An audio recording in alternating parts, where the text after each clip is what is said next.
आज की इस वीडियो में हम बात करने वाले हैं धुरंधर फिल्म के बारे में। ये बॉलीवुड की लेटेस्ट रिलीज है और इस समय बॉक्स ऑफिस तथा सोशल मीडिया पर सबसे ऊपर ट्रेंड कर रही है। अगर इसकी स्टारकास्ट की बात करें तो इस फिल्म में रणवीर सिंह, अक्षय खन्ना, संजय दत्त, आर माधवन और अर्जुन रामपाल जैसे बड़े सितारे नजर आते हैं। धुरंधर एकदम प्योर सिनेमा है और इसकी वजह है, चाहे कहानी की बात करें, एक्शन के सीन्स की, एक्टर्स के दमदार परफॉर्मेंस की या फिर हर सीन को जिस तरह से हमारे सामने पेश किया गया है, हर चीज बेहतरीन है। वीडियो को जल्दी से लाइक कर दीजिए और कॉमेंट में धुरंधर लिख दीजिए ताकि मुझे पता चल सके कि आप सभी इस मूवी की कहानी जानने के लिए कितने एक्साइटेड हैं। दोस्तों, धुरंधर फिल्म की कहानी मुख्य रूप से 1999 और 2001 में भारत पर हुए बड़े आतंकी हमलों पर आधारित है। आप में से जिन लोगों को भारत का इतिहास पता है उन्हें मालूम होगा कि इन दोनों सालों में हमारे देश के सामने दो बेहद गंभीर घटनाएं आई थीं। पहली एक प्लेन हाईजैक और दूसरी संसद भवन पर हुआ हमला। और इन दोनों हमलों को उन आतंकी संगठनों ने अंजाम दिया था जिन्हें पाकिस्तान का सीधा समर्थन मिल रहा था। लेकिन उस समय भारत के पास उन्हें सीधे जवाब देने का कोई ठोस रास्ता नहीं था, क्योंकि पाकिस्तान को कई देशों, खासकर अमेरिका और गल्फ कंट्रीज का मजबूत सपोर्ट था। और जब भारत उस समय पाकिस्तान की हरकतों से खुद को बचाने में सक्षम नहीं था, तब भारत ने एक गुप्त योजना तैयार की, मिशन धुरंधर। और इस पूरी फिल्म में हम इसी मिशन की कहानी को अनफोल्ड होते देखते हैं। पहले सीन में हम अजय सन्याल से मिलते हैं, जो उस समय भारत की इंटेलिजेंस ब्यूरो के डायरेक्टर होते हैं। इस किरदार को आर माधवन ने निभाया है। इसी दौरान हमें पता चलता है कि भारत से अफगानिस्तान जाने वाली एक फ्लाइट जैसे ही कंधार एयरपोर्ट पहुंचती है, उसे जैश-ए-मोहम्मद नाम का पाकिस्तानी आतंकी संगठन हाईजैक कर लेता है। जहाज के अंदर मौजूद सारे भारतीय नागरिकों को बंधक बना लिया जाता है और आतंकवादी ये मांग रखते हैं कि उनके पकड़े गए साथियों को रिहा किया जाए, क्योंकि कुछ समय पहले भारत ने कई आतंकियों को गिरफ्तार किया था और ये हाईजैक उन्हें छुड़वाने के लिए ही किया गया था। अब भारत के सामने कोई और विकल्प नहीं बचता। मजबूरी में अजय सन्याल, उस समय के रॉ चीफ, विदेश मंत्री और यहाँ तक कि प्रधानमंत्री भी उनकी शर्तें मानकर बंधकों को छुड़ाने का फैसला लेते। लेकिन इसके लगभग 2 साल बाद 13 दिसंबर 2001 को एक और बड़ा हमला हो जाता है। 5 आतंकवादी एक एम्बेसडर कार में बैठकर संसद भवन पहुंचते हैं, बैरिकेड तोड़ते हैं और अंदर घुसकर पुलिस अधिकारियों पर गोलियां बरसा देते हैं। पूरे संसद परिसर में अफरा तफरी मच जाती है। लेकिन सही समय पर अजय सन्याल अपनी टीम के साथ पहुंच जाते हैं और सभी आतंकियों का सफाया कर देते हैं। इसके बाद भारत इस पूरे मामले को संयुक्त राष्ट्र और अमेरिका के सामने उठाता है, लेकिन न तो संयुक्त राष्ट्र कोई सहायता देता है, न अमेरिका मदद करता है और न ही अन्य देश पाकिस्तान के खिलाफ भारत का साथ देते हैं। उल्टा उस समय बड़ी बड़ी ग्लोबल शक्तियों पाकिस्तान के समर्थन में खड़ी थी। इसी वजह से पाकिस्तान द्वारा लगातार हमले करवाए जाने के बावजूद भारत कोई सीधा जवाब नहीं दे पा रहा था। लेकिन अब हालात हद पार कर चुके थे।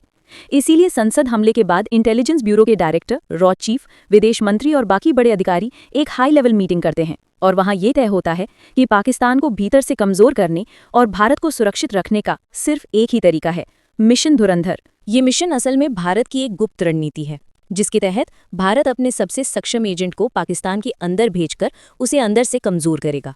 और जैसे ही इस मिशन को मंजूरी मिलती है, ऑपरेशन शुरू कर दिया जाता है। अब सीन बदलता है और हम अफगानिस्तान में रणवीर सिंह को देखते हैं।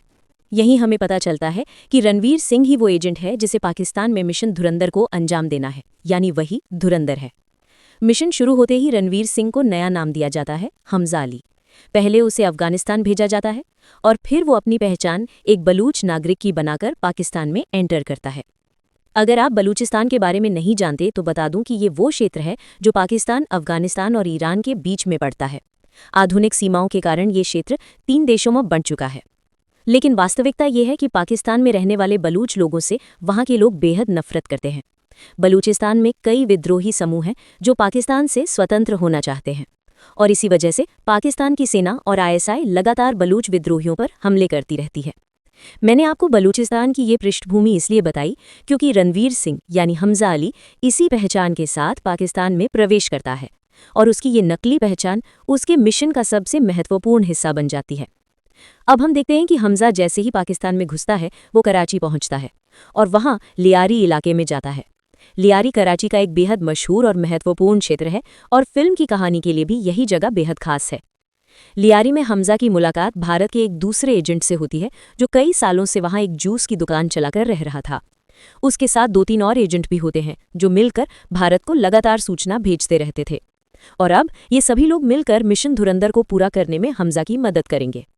जूस की दुकान वाला एजेंट सालों के अनुभव से लियारी और आसपास के इलाकों की सारी जानकारी हमजा को देता है ताकि मिशन सफल हो सके। वो हमजा को बताता है कि हमने इस पूरे मिशन के लिए पाकिस्तान के इस लियारी टाउन को इसलिए चुना है क्योंकि ये पूरा लियारी टाउन अपने आप में एक अलग ही साम्राज्य है और इसीलिए जो इस पूरे लियारी को रूल करता है उसका राज पूरे कराची पर होता है और जो पूरे कराची को रूल करता है उसका राज पूरे पाकिस्तान पर होता है। एंड इसीलिए लियारी पर जिसकी पकड़ उसकी पकड़ पूरे पाकिस्तान पर। ये एजेंट रणवीर सिंह को यानी कि हमजा को ये बताता है कि इस पूरी लियारी के अंदर टोटल 3 डॉन हैं, जिन तीनों डॉन के नाम हैं अरशद पप्पू, बाबू डकैत और तीसरा रहमान डकैत, जिसे रहमान बलोच भी कहा जाता है। और वो इसलिए क्योंकि ये तीसरा डॉन यानी कि रहमान बलोच एक बलोचिस्तान फैमिली से बिलोंग करता है और इसीलिए रहमान बलोच बलूचिस्तान के लोगों को सपोर्ट करता है और हमेशा उन्हीं के हक की बात करता है। बाकी दोस्तों, ये जो रहमान बलोच है जिसे रहमान डकैत भी कहा जाता है, वो दूसरे डॉन यानी कि बाबू डकैत का नाजायज बेटा है। लेकिन बड़े होकर जैसे ही रहमान डकैत को ये पता लगा कि बाबू डकैत उसका नाजायज बाप है, वैसे ही उसने अपनी मदर को ही जान से मार दिया।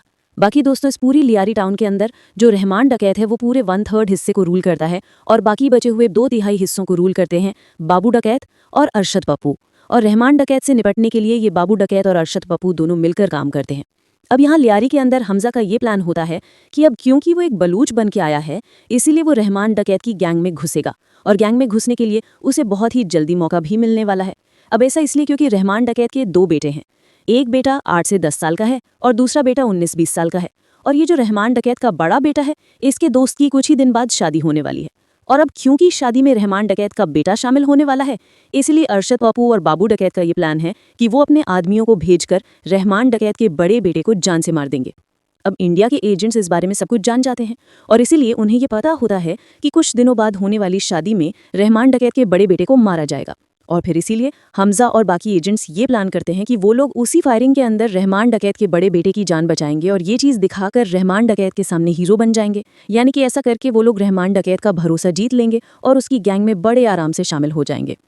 अब इसके बाद जिस दिन शादी होती है, उस दिन हमजा और बाकी सारे एजेंट्स उस शादी के अंदर वेटर का काम करते हैं क्योंकि उन्हीं की दुकान को वहाँ पर खाने का कॉन्ट्रैक्ट मिला होता है और फिर इसीलिए उसके कुछ टाइम बाद ही रहमान डकैत के बेटे की एंट्री होती है। लेकिन हमजा और बाकी एजेंट्स ये देखते हैं कि वहाँ पर रहमान डकैत का बेटा अकेला नहीं आया, बल्कि वो वहाँ पर अपने छोटे भाई को भी लाया होता है और इसलिए हमजा और बाकी एजेंट्स ये सोचकर परेशान हो जाते हैं कि अब जो फायरिंग होने वाली है उसमें दोनों बेटों को कैसे बचाया जाए। हालांकि उनके इतना सोचते ही वहाँ पर कई सारे गनमैन आते हैं जो कि एक्चुअल में बाबू डकैत और अरशद पप्पू के आदमी होते हैं और वो पूरी शादी के अंदर फायरिंग स्टार्ट कर देते हैं। लेकिन हमजा और उसके एजेंट्स मिलकर रहमान डकैत के दोनों बेटों को बचा लेते हैं। लेकिन तब भी एट दी एंड वो सारे गुंडे मिलकर रहमान डकैत के बड़े बेटे को गोलियों से छन्नी कर देते हैं और उसे जान से मार देते हैं। अब ये देखकर हमजा और बाकी एजेंट्स को कुछ समझ नहीं आता क्योंकि उनका पूरा मिशन फेल हो चुका था, क्योंकि उनका तो प्लान ही यही था कि रहमान डकैत के बड़े बेटे पर जब हमला हो तब वो लोग उसे हमले से बचा लें और रहमान डकैत के सामने भरोसा जीत लें। लेकिन यहाँ पर वो लोग रहमान डकैत के बड़े बेटे को बचाने में फेल हो चुके हैं।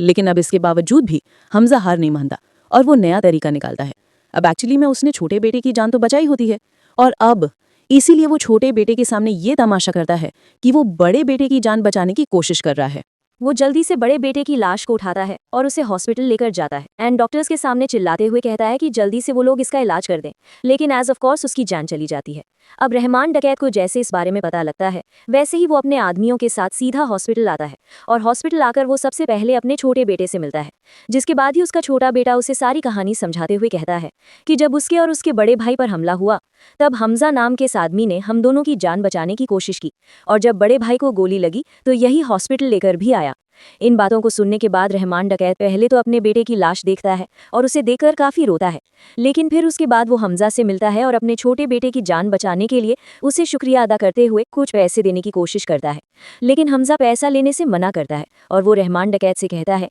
कि वो उसे अपना हीरो मानता है। असल में वो भी रहमान डकैत की तरह एक बलूच है और जिस तरह से रहमान डकैत बाकी सारे बलूचों के हक के लिए खड़ा होता है, वो देखकर हमजा को बहुत ही ज्यादा अच्छा लगता है और इसीलिए वो भी रहमान डकैत की गैंग में आना चाहता है और उसके साथ काम करना चाहता है। अब दोस्तों, हमजा ने अब तक जो भी कुछ किया था उससे उसने रहमान डकैत का भरोसा तो जीत ही लिया था, साथ ही उसने पैसे ना लेकर रहमान डकैत को ये भी दिखा दिया कि उसे पैसों का कोई लालच नहीं है। एंड अब इसीलिए रहमान डकैत हमजा को गैंग में शामिल कर लेता है और उसे धीरे धीरे करके अपनी गैंग की सारी जानकारी देने लगता है। लेकिन दोस्तों, अब यहीं पर ही रहमान डकैत ये प्लान करता है कि अब वो बाबू डकैत को जान से मार देगा क्योंकि उसी के आदमियों ने उसके बड़े बेटे की जान ली है।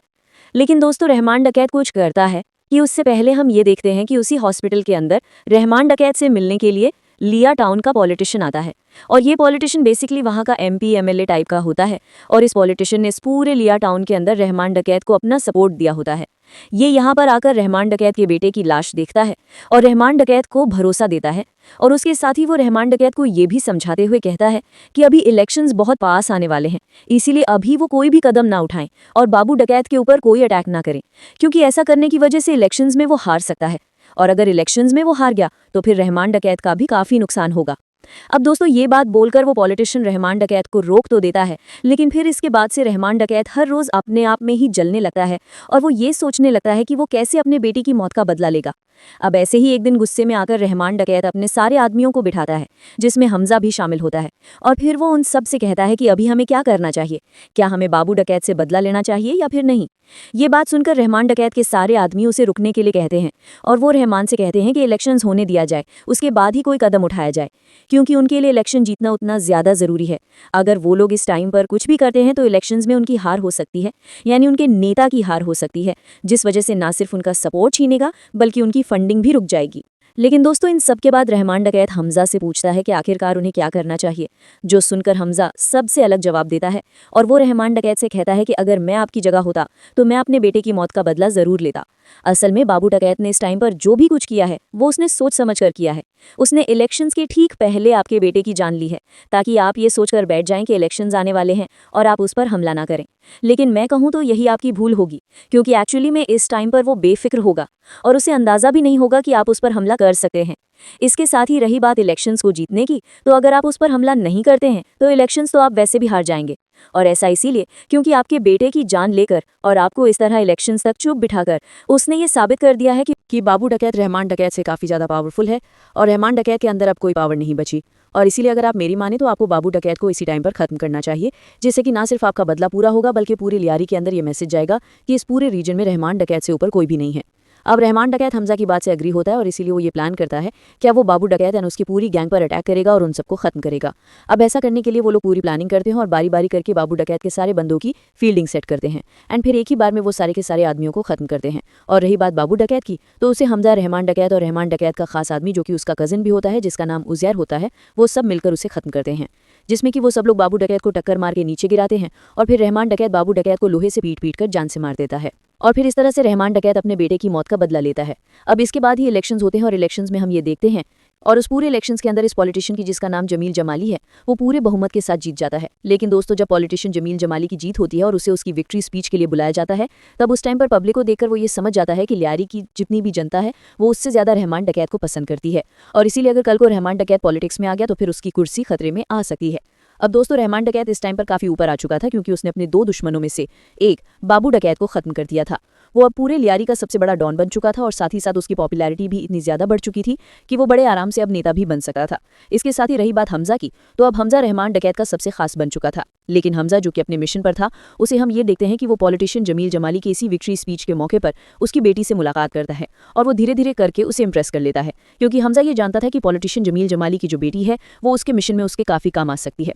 अब दोस्तों इन सबके बाद पॉलिटिशियन जमील जमाली को जिस बात का डर होता है वही होता है, यानी कि पाकिस्तान के जो बड़े बड़े बिजनेसमैन अपने फायदे के लिए जो अब तक जमील जमाली को सपोर्ट किया करते थे, वो अब रहमान डकैत से मुलाकात करते हैं और उसे सपोर्ट करने की बात करते हैं, क्योंकि अब पूरे लियारी के अंदर रहमान डकैत से ज़्यादा पकड़ और किसी की मजबूत नहीं है, पॉलिटिशियन जमील जमाली की भी नहीं। लेकिन दोस्तों जैसे ही जमील जमाली को ये बात पता लगती है वैसे ही उसके मन में रहमान डकैत के लिए बहुत ज़्यादा नफरत भर जाती है और वो कुछ भी करके रहमान डकैत को दबाने की कोशिश में लग जाता है। अब इसके बाद ही रहमान डकैत और इन दोनों बिजनेसमैन की मीटिंग फिक्स होती है, जहां पर हमें ये पता लगता है कि ये दोनों बड़े बिजनेसमैन भाई हैं जिन्हें कहा जाता है खानी ब्रदर्स। ये दोनों एक्चुअली में पाकिस्तान में काफ़ी उल्टे सीधे काम करते हैं और इन तरीकों से काफ़ी पैसा कमाते हैं, जैसे कि हवाला के जरिए ब्लैक मनी को वाइट करना और फेक इंडियन नोट्स को छापकर इंडिया में सप्लाई करना। हालांकि दोस्तों इन सबके बीच ही हम ये भी नोटिस करते रहते हैं कि जो रणवीर सिंह है यानी कि हमजा, वो अपने बाकी सारे एजेंट्स के साथ मिलकर जो भी बड़ी जानकारी मिलती है उसे इंडिया भी पहुंचाता है और अब तक उसे सबसे बड़ी जानकारी ये मिली होती है कि पाकिस्तान के ये दोनों बिजनेसमैन भाई यानी कि खन्ना ब्रदर्स इंडिया के फेक 500 और 1000 के नोट्स को छापकर इंडिया में सप्लाई करते हैं और इंडिया की करेंसी को वीक करके इंडिया को नुकसान पहुंचाते हैं।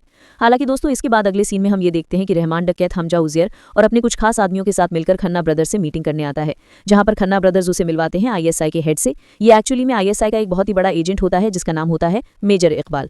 और दोस्तों इस मेजर इकबाल को मूवी के अंदर प्ले किया है अर्जुन रामपाल ने। जिसके बाद ही रहमान डकैत अपने आदमियों के साथ मिलकर सीधा बलूचिस्तान जाता है और वहां पर बलूच रेबल्स के हेड से मिलता है और उनसे हथियारों के लिए डील कर लेता है। जिसके बाद वो बलूच रेबल्स का हेड भी उन्हें सारे हथियार सप्लाई कर देता है। जिसके बाद बहुत सारे अमेरिकन और रशियन मेड वेपन्स रहमान डकैत के पास आ जाते हैं, जिन्हें वो आगे चलकर सौंपने वाला है आईएसआई के मेजर इकबाल को। हालांकि दोस्तों इसी बीच हम पॉलिटिशियन जमील जमाली से मिलते हैं, जो कि अब पूरी तरह से ये प्लान कर चुका था कि उसे रहमान डकैत को रास्ते से हटाना है, क्योंकि रहमान डकैत की बढ़ती पॉपुलैरिटी और पावर बहुत ही जल्दी उससे उसकी कुर्सी छीनने वाली है। अब ऐसा करने के लिए वो एसपी चौधरी को मिलने बुलाता है और दोस्तों हमें ये पता लगता है कि एसपी चौधरी और कोई नहीं बल्कि एक्टर संजय दत्त है। हमें ये पता लगता है कि एसपी चौधरी असल में पुलिस में एसपी है, लेकिन 5 साल पहले जमील जमाली ने उसे सस्पेंड करवा दिया था, और वो भी इसीलिए क्योंकि बहुत ज्यादा ईमानदार था और ये अपने पूरे इलाके में गुंडागर्दी को खत्म करके रखता था। लेकिन अब क्योंकि जमील जमाली ये चाहता है कि उसके इलाके से रहमान डकैत मारा जाए और गुंडागर्दी खत्म हो जाए, इसीलिए वो एसपी चौधरी को अपने पास बुलाकर उससे कहता है कि वो उसकी पोस्टिंग फिर से लियारी में कर रहा है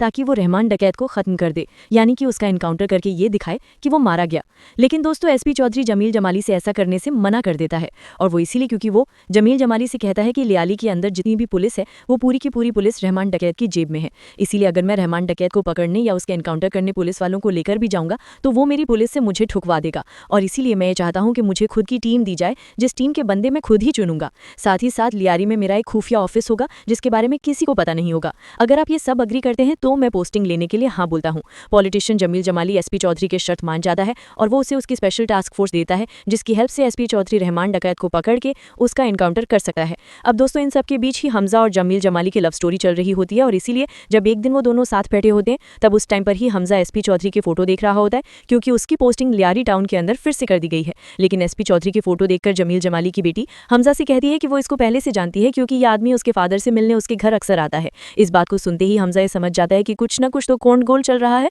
और इसीलिए वो जमील जमाली की बेटी से कहता है कि अगली बार वो जब भी आए तब वो उसके बारे में सारी बातें सुने और हो सके तो रिकॉर्ड भी कर ले, जो सुनकर जमील जमाली की बेटी हमजा को हाँ बोल देती है। बाकी दोस्तों कहानी में आगे हम ये देखते हैं कि रहमान डकैत ने बलूच राइवल से जो भी हथियार उठाए थे, यानी कि जो भी रशियन और अमेरिकन मेड हथियार उठाए थे, वो उन सबको ले जाकर आईएसआई को दे देता है और आईएसआई के मेजर इकबाल के हाथों में सौंपता है। इन हथियारों को लेकर मेजर इकबाल उन सबको ये बताता है कि असल में अब वो इन सारे हथियारों का इस्तेमाल इंडिया में करेगा, और ऐसा करने के लिए वो काफ़ी सारे आतंकवादियों को बुलाता है और उन सारे हथियारों को उन्हें सौंप देता है। जिसके बाद वो सबके सामने ही ये बताता है कि अब उनका ये प्लान है कि अब वो बहुत ही जल्द सीधा पानी के रास्ते में इंडिया में घुसेंगे और इंडिया में बहुत ही बड़े बड़े टेरर अटैक्स करेंगे, ऐसे अटैक्स जिससे इंडिया पूरी तरह से टूट जाएगा।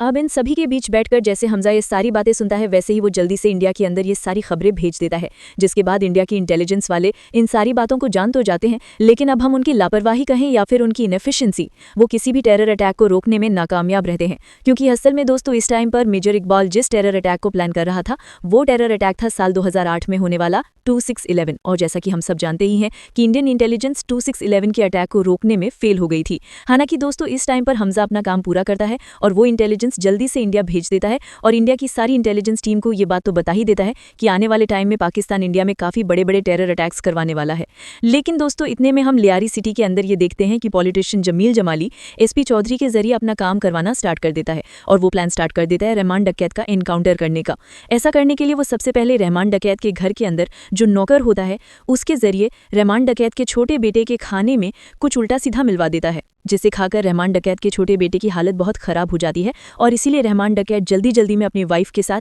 अपने बेटे को गाड़ी में लेता है और बहुत ही कम आदमियों के साथ सीधा हॉस्पिटल निकल जाता है। और फिर इस तरह से वो एसपी चौधरी के ट्रैप में फंस जाता है, क्योंकि फिर रास्ते में एसपी चौधरी उसे पकड़ लेता है और वो उसे अरेस्ट करके अपनी गाड़ी में बैठाकर ले जाता है। अब जाहिर है यहाँ पर एसपी चौधरी का यही प्लान था कि वो दिखाएगा तो यही कि वो रहमान डकैत को अरेस्ट करके पुलिस थाने ले जा रहा है, लेकिन रास्ते में रहमान डकैत ने भागने की कोशिश की, जिसके रिस्पॉन्स में उसने रहमान डकैत का इनकाउंटर कर दिया। लेकिन दोस्तों अब इसी बीच ये सारी खबर हमजा उजैर और रहमान डकैत के बागी साथियों को मिलती है। लेकिन खबर जानने के साथ ही हमजा को जमील जमाली की बेटी का फोन आता है, जो कि उसे एक वीडियो भेजकर दिखाती है कि उसने अपने फादर और एसपी चौधरी की बातचीत को रिकॉर्ड कर लिया है। अब इस वीडियो रिकॉर्डिंग में हमजा ये देखता है कि पॉलिटिशियन जमील जमाली, एसपी चौधरी और अरशद पप्पू तीनों बैठकर मीटिंग कर रहे हैं, और इस वीडियो के अंदर हमें साफ दिखता है कि पॉलिटिशियन जमील जमाली एसपी चौधरी से कहता है कि तुम रहमान डकैत को पकड़कर उसे एनकाउंटर में जान से मार दो, इस तरह से वो रास्ते से हट जाएगा। बाबू डकैत ऑलरेडी मर चुका है और फिर इसीलिए पूरा एरिया अरशद पप्पू का होगा, जिसके बाद से अरशद पप्पू जमील जमाली के हिसाब से काम करेगा। क्योंकि दोस्तों आप सबको तो ये पता ही होगा कि अक्सर बहुत से पॉलिटिशियंस होते हैं जो कि गुंडों को अपने सपोर्ट में तो रखते हैं, लेकिन वो ये नहीं चाहते कि कोई कोई भी गुंडा उनके ऊपर जाए। और अब क्योंकि रहमान डकैत काफ़ी ज़्यादा पॉपुलर हो चुका था और वो जमील जमाली से ऊपर जा चुका था, इसीलिए जमील जमाली अब उसे रास्ते से हटाना चाहता है एंड अपने काम अरशद पप्पू से करवाना चाहता है। और अब इसीलिए रहमान डकैत के मरने से इन तीनों का काम आसान हो जाएगा। जमील जमाली की कुर्सी बची रह जाएगी, अरशद पप्पू को पूरे लियारी का कंट्रोल मिल जाएगा और एसपी चौधरी जो कि रहमान डकैत को बहुत टाइम से निपटाना चाहता है वो उसे निपटा देगा। लेकिन दोस्तों हमजा को जैसी ये वीडियो मिलती है वैसी वो वीडियो देखने के बाद ही जमील जमाली की बेटी को अपने घर जाने के लिए कहता है और वो उसे अपने घर में बुलाकर उसका फ़ोन बंद करवा देता है ताकि वो अपने फादर से कॉन्टैक्ट ना कर पाए। एंड देन इसके बाद ही हमजा जमील जमाली को वो वीडियो भेजता है और वो उसे कहता है कि वो उसके पूरे प्लान को जान चुका है। अगर उसने रहमान डकैत की डेथ को नहीं रुकवाया तो वो उसकी वीडियो वायरल कर देगा और न्यूज़ में डाल देगा, जिसके बाद उसकी रेपुटेशन गिर जाएगी और उसकी कुर्सी भी चली जाएगी। और अगर वो ऐसा नहीं चाहता तो वो रहमान डकैत की डेथ को रुकवा दे। अब ये सुनकर पॉलिटिशियन जमील जमाली काफ़ी डर जाता है और इसीलिए वो एसपी चौधरी को फ़ोन करके कहता है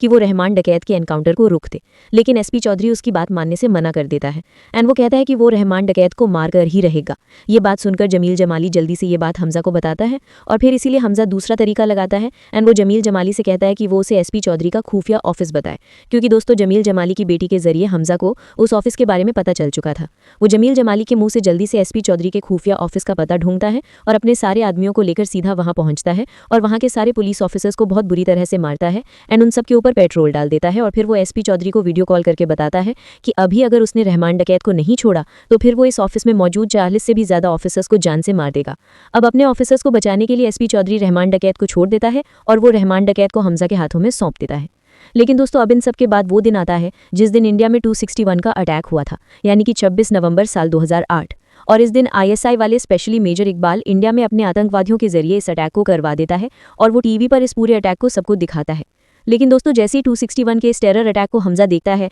वैसे ही वो अंदर से बहुत ज़्यादा टूट जाता है, क्योंकि उसने इस अटैक को रोकने के लिए सारी की सारी खबरें इंडिया तक पहुंचा दी थी। लेकिन तब भी वो ये देखता है कि इंडिया की इंटेलिजेंस इस अटैक को रोक नहीं पाई और उसके देश को इतना बड़ा नुकसान झेलना पड़ा। और इसीलिए इस अटैक को देखकर हमजा भी अंदर से बहुत ज़्यादा दुखी हो जाता है। लेकिन फिर इसके बाद वो इतने ज़्यादा गुस्से में आता है कि अब वो ये ठान लेता है कि अब वो कुछ भी करके इन सबको ख़त्म करेगा और अब वो इस पूरी लियारी का कंट्रोल अपने हाथों में लेगा एंड पूरे पाकिस्तान को अपने घुटनों पर लाकर खड़ा करेगा। लेकिन जाहिर सी बात है दोस्तों, हमजा ऐसा काम बल से नहीं बल्कि अकल से ही कर सकता है। और अब इसीलिए वो सबसे पहले प्लान बनाता है रहमान डकैत को रास्ते से हटाने का एंड पूरी लियारी पर कंट्रोल करने का। अब ऐसा करने के लिए वो पॉलिटिशियन जमील जमाली से मिलता है एंड वो उसे कहता है कि मैं जानता हूं कि तुम रहमान डकैत को रास्ते से हटाना चाहते हो और अब बात यह है कि इस काम में मैं तुम्हारा साथ दूंगा। हमजा जमील जमाली से कहता है कि तुम्हारी बेटी मुझसे प्यार करती है, इसीलिए तुम उससे मेरी शादी करवा दो, जिसके बाद मैं तुम्हारा दामाद बन जाऊंगा और फिर तुम्हारा दामाद बनने के बाद हम लोग सब मिलकर रहमान डकैत को रास्ते से हटा देंगे और उसे जान से मार देंगे, जिसके बाद पूरी लियारी पर मेरा कंट्रोल होगा। और अब क्योंकि मैं तुम्हारा दामाद हूँ इसीलिए मेरे जरिए तुम्हारा कंट्रोल होगा, यानी कि अगर पावर आती भी है तो वो हमारे परिवार में आएगी, यानी कि तुम्हारे हाथ में। अब पॉलिटिशियन जमील जमाली को हमजा की ये बात ठीक लगती है और इसीलिए वो उसे अपनी बेटी की शादी करवाता है, उसे अपना दामाद बनाता है एंड फिर उसके और एसपी चौधरी के साथ मिलकर ये प्लान बनाता है कि अब वो सब मिलकर रहमान डकैत को रास्ते से हटाएंगे। अब इसके आगे चलकर आईएसआई का मेजर इकबाल रहमान डकैत से और भी कई सारे वेपन्स मंगवाता है एंड इसीलिए वो लोग ये डिसाइड करते हैं कि वो लोग वेपन्स को बहुत ही जल्दी उन्हें सौंप देंगे। लेकिन अब जिस दिन उन्हें वेपन्स की डिलीवरी लेनी होती है उसी दिन रहमान डकैत को एक पानी के डैम का उद्घाटन करना होता है और इसीलिए वो उद्घाटन करने जाता है एंड उसी बीच डिलीवरी के लिए हमजा उजैर और बाकी सारे साथियों को भेज देता है, जिस वजह से आज के दिन रहमान डकैत के साथ बहुत ही कम लोग रह जाते हैं और इसीलिए आज का ये दिन हमजा के लिए परफेक्ट होता है रहमान डकैत को मरवाने के लिए। और फिर इसीलिए वो एसपी चौधरी से बोलकर रहमान डकैत की पूरी फील्डिंग सेट करवा देता है और रहमान को गाड़ी में बिठाकर जंगल के रास्ते से सीधा सुनसान सड़क पर ले जाता है। अब एक ही दिन इतनी सारी उदीचीरुगुदी पर रहमान डकैत को डाउट हो जाता है और इसीलिए वो हमजा से गाड़ी रोकने के लिए कहता है एंड उसके बाकी साथियों को बुलाने के लिए कहता है। लेकिन हमजा उसकी बात नहीं मानता और वो गाड़ी कंटिन्यूअसली चलाता है, जो चीज देखकर रहमान डकैत ये समझ जाता है कि वो उसे धोखा दे रहा है और होना हो वो उसे मरवाना चाहता है, जिस वजह से रहमान डकैत चलती गाड़ी में ही हमजा के ऊपर अटैक कर देता है। लेकिन तब भी हमजा किसी तरह से गाड़ी को आगे ले जाता है और गाड़ी को ठोक देता है एंड खुद गाड़ी से निकलकर भाग जाता है, जिसके बाद ही एसपी चौधरी एंड उसकी पूरी टास्क फोर्स की टीम वहां पर आती है और वो रहमान डकैत एंड उसके साथ के एक दो आदमियों पर अटैक कर देते हैं। लेकिन दोस्तों इस शूट आउट के होने के बाद भी रहमान डकैत जल्दी से भागते हुए जंगल में घुस जाता है और सीधा हमजा का पीछा करता है ताकि वो उसे मारकर अपना बदला ले सके। बाकी इधर इतने में हम ये देखते हैं कि एसपी चौधरी की पूरी टीम मिलकर रहमान डकैत के साथियों को जान से मार देती है और फिर इसीलिए एसपी चौधरी भी रहमान डकैत के पीछे जाता है, यानी कि सबसे आगे आगे हमजा, उसके पीछे रहमान डकैत और रहमान डकैत के पीछे एसपी चौधरी। जिसके बाद ही जंगल में हम ये देखते हैं कि एसपी चौधरी और रहमान डकैत की भिड़ंत होती है और इस भिड़ंत के बीच ही हमजा वहां पर आता है, जिसके बाद ही वो दोनों मिलकर रहमान डकैत पर भारी पड़ते हैं और at the end SP Chaudhary Rahman डकैत के गले में गोली मारता है। और फिर यहीं पर ही हमें ये भी पता लगता लगता है कि एसपी चौधरी ने रहमान डकैत के सर की बजाय उसके गले में वो भी साइड में गोली क्यों मारी। इसी टाइम पर एक फ्लैशबैक आता है, जिस फ्लैशबैक में हम ये देखते हैं कि प्लानिंग के टाइम पर ही हमजा ने एसपी चौधरी से ये कहा था कि जब वो लोग रहमान डकैत को पकड़ लेंगे और उसे मारने वाले होंगे तब एसपी चौधरी को उसे गोली तो मारनी है, लेकिन मेक श्योर ये करना है कि गोली लगने के बाद भी रहमान डकैत आधे घंटे तक जिंदा रहे। और एक्चुअली में जैसी रहमान डकैत के गले में गोली लगती है वैसे ही हमजा अपना प्लान स्टार्ट करता है और वो रहमान डकैत को अपने कंधे पर डालता है और रास्ते में एक रिक्शा को रुकवाकर सीधा हॉस्पिटल जाता है और वो रिक्शा वाले के सामने हंसा दिखाता है कि रहमान डकैत को एसपी चौधरी ने गोली मारी है और वो यानी कि हमजा उसकी जान बचाने की कोशिश कर रहा है। साथ ही साथ वो रास्ते में उसको भी फोन कर देता है और वो सारे साथियों को भी यही कहानी सुनाता है कि एसपी चौधरी ने भाई को गोली मार दी है और मैं उन्हें हॉस्पिटल लेके जा रहा हूँ। इसके बाद वो उसे हॉस्पिटल लेकर पहुंचता है, लेकिन एज ऑफ कोर्स हॉस्पिटल पहुंचते पहुंचते ही रहमान डकैत की जान चली जाती है। लेकिन यहाँ पर हमजा का प्लान पूरी तरह से कामयाब रहता है, क्योंकि इसके आगे सारे न्यूज चैनल्स पर यही न्यूज चलती है कि एसपी चौधरी ने रहमान डकैत को गोली मारी और हमजा ने उसकी जान बचाने की कोशिश की। और फिर ये चीज दिखाकर हमजा पूरे लियारी सिटी के अंदर हीरो बन जाता है और वो किसी को भी इस बात की भनक भी नहीं होने देता कि उसने खुद ने ही रहमान डकैत को मरवाया है। अब दोस्तों ये मूवी एंडिंग में आ जाती है, जहाँ पर हमें फिर से इंडिया का सीन दिखाया जाता है और हमें ये पता लगता है कि आखिरकार हमजा है तो है कौन। और फिर हम ये जानते हैं कि हमजा का असली नाम जसकीरत सिंह रंगी है, जो कि एक ऐसा आदमी है जो कि अपनी पूरी फैमिली को खो चुका है एंड उसे खुद को भी फांसी की सजा होने वाली। लेकिन फिर उस टाइम पर ही आईबी का डायरेक्टर यानी कि अजय संघाल उससे मिलता है और वो उसे देश के काम आने का मौका देता है, जिसे जसकीरत सिंह अपना लेता है और फिर वो इंडिया का एजेंट बन के पाकिस्तान के अंदर मिशन धुरंधर को पूरा करता है। लेकिन दोस्तों अब ये कहानी यहीं पर खत्म होती है, बट मूवी के खत्म होने के साथ ही हमें ये बताया जाता है कि अब ये मूवी तो खत्म है बट इस मूवी की स्टोरी नहीं।